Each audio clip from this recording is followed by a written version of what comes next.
Hello, my name is Jeff Angle. Today I'm proud to share with you the Gettysburg Address. The three-day battle at Gettysburg, Pennsylvania marked a turning point in the Civil War. For after Lee's forces were routed there, the Confederacy would not win a major battle during the duration of the war. The battle itself started quite unceremoniously, with stragglers from both armies accidentally bumping into each other on the then peaceful streets of the city. Positions were quickly taken, and 3 days of heroism, military blunders, and unparalleled bloodshed ensued. When it was finally over, this single encounter killed as many as 25,000, with 78,000 men General Lee had led into North, and federal losses were numbered at 23,000 of their 88,000 men. More American soldiers were killed in this one battle than the entire Vietnam War. Even before these fallen warriors could be properly buried, the battlefield was declared a national cemetery. Lincoln, as well as other dignitaries, was invited to speak at the dedication ceremony, November 19, 1863. Lincoln, it is certain, took this opportunity as a matter of great importance. He worked on his speech for some time, polishing and editing the piece until it was just what he wanted.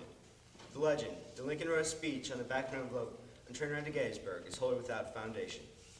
Lincoln's speech was brief, certainly by comparison with the speech that preceded, nearly 2-hour-long memorized oration by the statesman Edward Everett.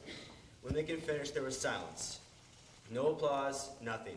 He himself thought the speech had been a complete and embarrassing failure, but others, including Edward Everett, recognized the literary excellence and knew that these mere 260 words embodied the spiritual and democratic meaning of the entire Civil War. Today's speech is considered one of the world's masterpieces, both as literature and a statement of democracy. Ladies and gentlemen, the Gettysburg Address. 77 years ago, our fathers brought forth on this continent a new nation, conceived in liberty, and dedicated to the proposition that all men are created equal. Now we are engaged in a great civil war, testing whether that nation, or any nation, so conceived and so dedicated, can long endure. We are met on a great battlefield of that war. We've come to dedicate a portion of that field as a final resting place for those who gave their lives that that nation might live. It is altogether fitting and proper that we should do this. But in a larger sense, we cannot dedicate, we cannot consecrate, we cannot hallow this ground. The brave men, living and dead, who have struggled here, have consecrated it far above our poor power to add or detract. The world will little note, will long remember what we say here, but it can never forget what they did here. It is for us, the living rather, to be here dedicated to the unfinished work which they who have fought here have thus far so nobly advanced. It is for us, the living rather, to be here dedicated to the great task remaining before us, that from these honored dead we take increased devotion to that cause which they gave their last full measure of devotion. That we here highly resolve these dead shall have not died in vain, that this nation, under God, shall have a new birth of freedom, and that government, of the people, by the people, and for the people, shall not perish from the earth. Thank you.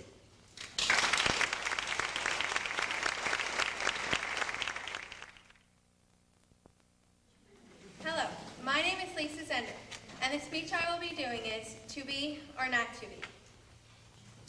Every dramatic art student must fulfill his quota of Shakespeare.